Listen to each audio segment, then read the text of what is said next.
Bismillahirrahmanirrahim. Assalamualaikum warahmatullahi wabarakatuh.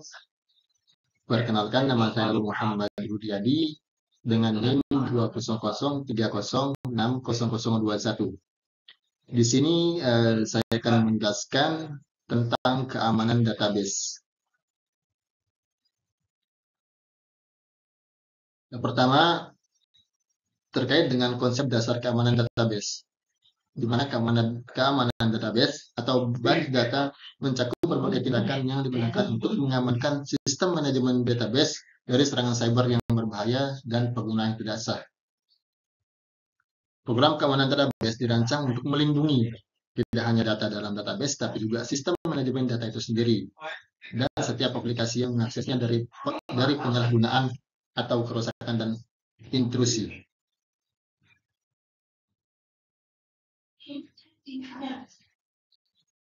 Ancaman yang akan terjadi terhadap keamanan database. Keamanan database merupakan salah satu cara untuk melindungi database dari ancaman serangan cyber, baik serangan yang disengaja maupun tidak disengaja.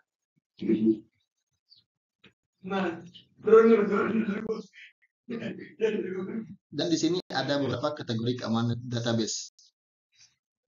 Diambil dari panduan penanganan insiden keamanan database oleh Badan Pengkajian dan Penerapan Teknologi Kementerian Komunikasi dan Informatika Republik Indonesia tahun 2014. Berikut garis besar kategori keamanan database. Yang pertama, keamanan server. Perlindungan server adalah suatu proses pembatasan akses yang sebenarnya pada database dalam server itu sendiri. Menurut Blake Whitman, ini adalah suatu sisi keamanan yang sangat penting dan harus direncanakan secara hati-hati.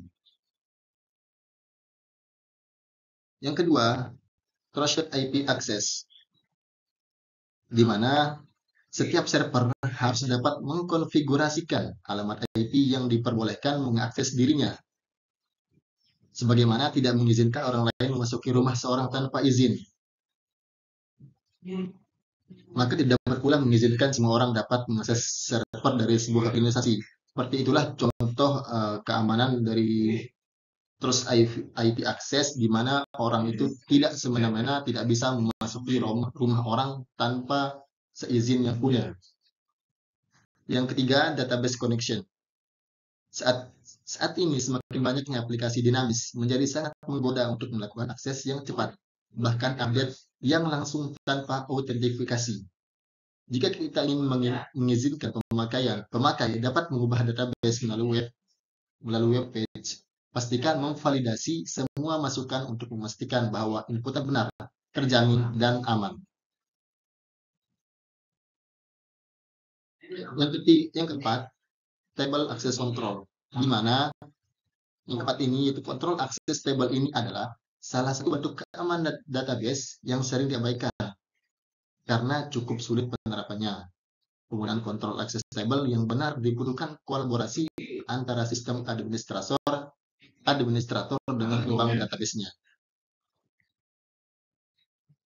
Selanjutnya, terkait dengan tahapan keamanan pada database. Di sini terdapat 5 langkah untuk memastikan keamanan database menurut application security. Yang pertama, pisahkan data sensitif.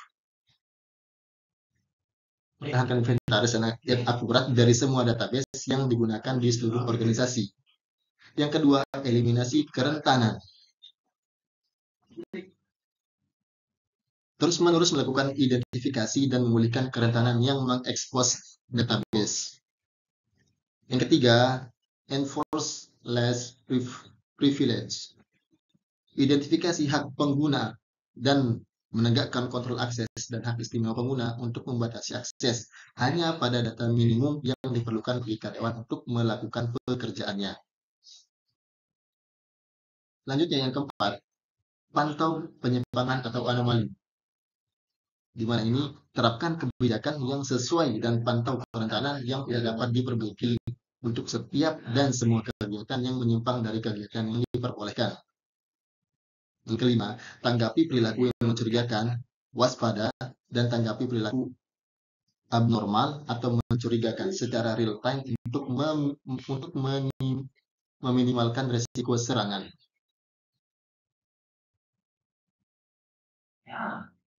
Dari penjelasan di atas, dapat kita tarik kesimpulan bahwa keamanan database merupakan suatu cara untuk melindungi database dari serangan luar ataupun serangan cyber, baik dalam bentuk disengaja maupun tidak disengaja. Ancaman di sini berarti segala situasi yang sifatnya mempengaruhi sistem, bahkan bisa merugikan. Jadi sangat penting bagi sebuah perusahaan atau organisasi untuk membangun sebuah infrastruktur IT yang kokoh agar database yang sudah dirancang atau yang sudah dibangun bisa aman dan terlindungi dari serangan-serangan cyber yang tidak kita inginkan. Mungkin cukup sekian yang bisa saya jelaskan, kurang lebihnya mohon maaf. Wassalamualaikum warahmatullahi wabarakatuh.